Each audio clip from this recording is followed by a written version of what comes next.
Hey there, and welcome back to Utility Sports. And we are going to be talking about Jacksonville's day two picks. A lot of action for Jacksonville. Obviously, they had the Minnesota Vikings selection in that second round. So we're going to kind of break down what happened during those picks, my thoughts about it. Maybe I'll even hand out some grades for those three selections that the Jacksonville Jaguars had. There's so much to look at here. Obviously, starting off at pick 33, we had Tyson Campbell, the cornerback from Georgia, got that 6'1" frame. He's got that 4.4 speed on top of it. Had some inconsistencies in terms of, getting his head around to the football, really locating the ball and forcing turnovers in that fashion. But Urban Meyer had talked about throughout this entire draft process that speed wins football games. He is building his team to be one of the quickest in the NFL. There's a lot to like about that idea. It's a really fun concept. Now, hopefully that translates. Tyson Campbell's a guy I had more of that middle of the second round to end of the second round. I don't love the value necessarily. I think you could have maybe even traded back, acquired more picks in doing so, but they wanted to make sure that they could get their guy, Tyson Campbell.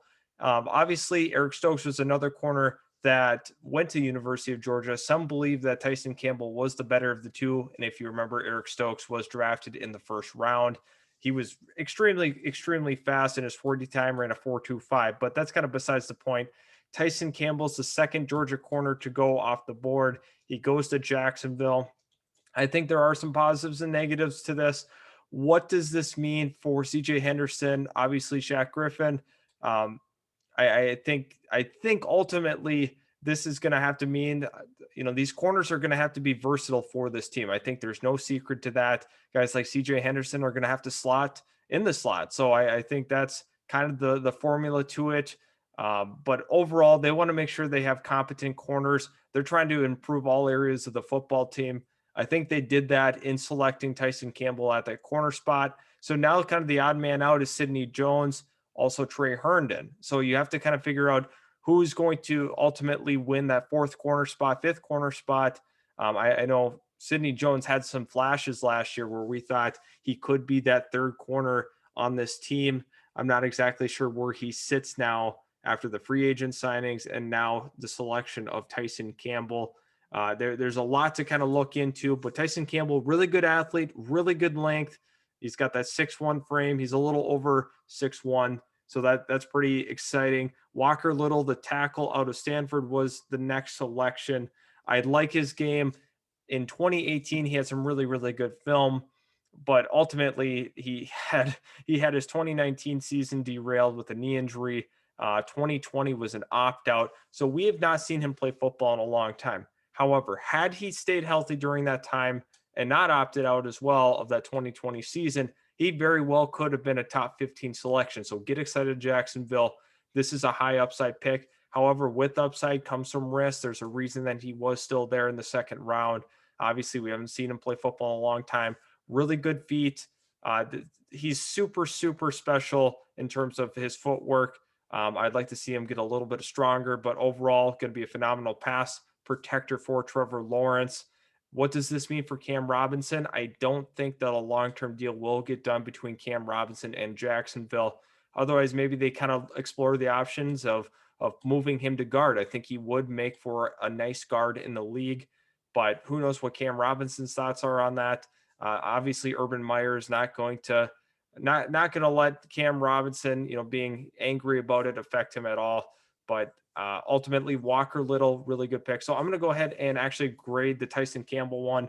I give this a B minus. I don't love the value. I think you could have gotten him a little later with the trade back. However, I do see what they're doing. Walker Little, I give this an A minus. I think this is going to be one of the higher grades that you do see for Walker Little. He does have some potential at the next level to be a very talented tackle. He's going to need some time. Obviously, Cam Robinson will fill the void for that year under the franchise tag, but he is going to be the starting left tackle moving forward. I believe Walker Little has tremendous upside for this football team.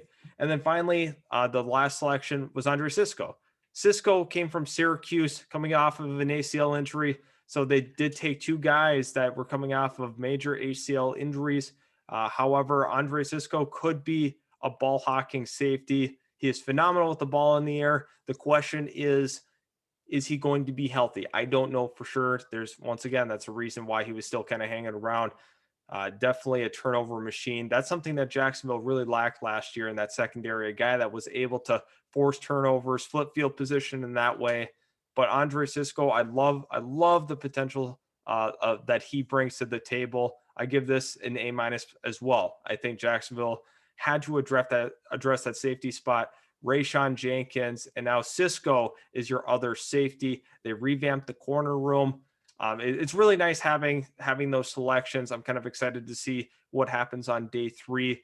I think we do have the number 1 pick here in that 4th round. So are we kind of feeling a guy like Tylan Wallace, who I think is I have a first round grade on Tylan Wallace. I think he is that special. I'm going to be in the minority in that, but I think he is a special player. There's so much to like about him. He's going to be a phenomenal deep threat for a football team.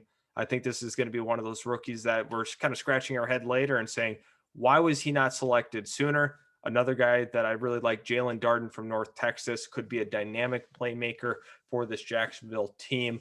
So overall, I just wanted to kind of address my thoughts about the Jacksonville Jaguar draft. I think they kind of made a little bit of a mistake reaching early. However, they came back nicely with the next 2 picks and did a phenomenal job in terms of value and also just getting the right guys in the building. I believe they did a pretty solid job on day 2. Obviously, day 1, I think they did pretty well for themselves as well. So thanks so much for tuning in. If you do enjoy our football content, please subscribe. Also, leave a like on this video if you did enjoy what you saw. I'm really excited for day 3, and I will catch you in the next video.